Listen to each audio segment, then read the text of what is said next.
Մայիսի 17-ին հայ առաքելական եկեղեցին տոնախմբեց երկրորդ ծաղկազարդը, որը նշվում է Համբարձման տոնին հաջորդող կիրակի օրը։ Գորիս քաղաքի Հին Թաղի Սուրբ Հռիփսիմե եկեղեցին ու բակը լի էին հավատացյալներով։ Տոնական Սուրբ Պատարագը հանդիսապետում էր Սյունյաց թեմի առաջնորդ Մակար եպիսկոպոս Հակոբյանը։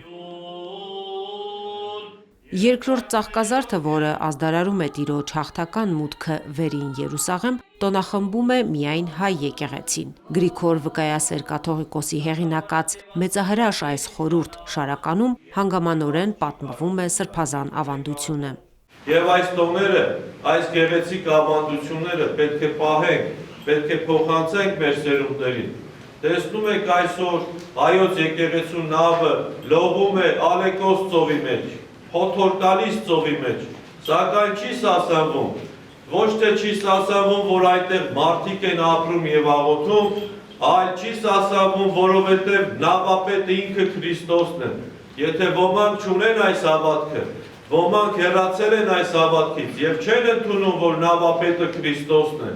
եւ Քրիստոսն է, որ պետք է հայոց եկեղեցին եւ հայոց ազգին տանի դեպի հավիտենականություն, ապա իրենք հայ ազգի հետ ընդհանրապես կապ չունեն։ Գորիսում պատմական եկեղեցիներ շատ են եղել, սակայն այժմ քաղաքը գործող երկու սրբավայր ունի՝ Սուրբ Գրիգոր Լուսավորիչ Մայր եկեղեցին եւ 17-րդ դարում կառուցված Սուրբ Հռիփսիմեն։ Երկար տարիներ խոնարհված Սուրբ Հռիփսիմե եկեղեցին վերաբացվել եւ սկսել է գործել 2011 թվականից։ Վերակառուցվեց Երկիր մշակույթ կազմակերպության կողմից, իհարկե մեր հետ համագործակցելով, եւ 11 թվականին, երբ նշանակվեցի առաջի իմ ծրագիրներ, իմ աշխատանքներ, որ եկեղեցին դառնա գործող։ Եվ այո, եկեղեցին շատ տարբեր առումներով նշանակություն ունի եւ այցելումներ ունի եկեղեցին։ Տեսնում եք, այ մյուս եկեղեցին հիմա վերականգնման մեջ ենք, մաքրելու աշխատանքների մեջ ենք, այս եկեղեցին ամբողջությամբ փոխարինում է նրան։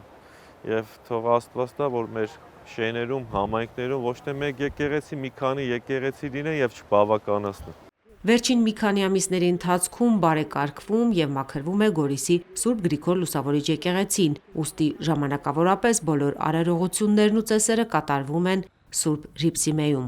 Տանիքի հետ խնդիրներ եղավ, ջրեր էին հոսում, պատերը կատարված աշխատանքները ամբողջությամբ փչացել էին։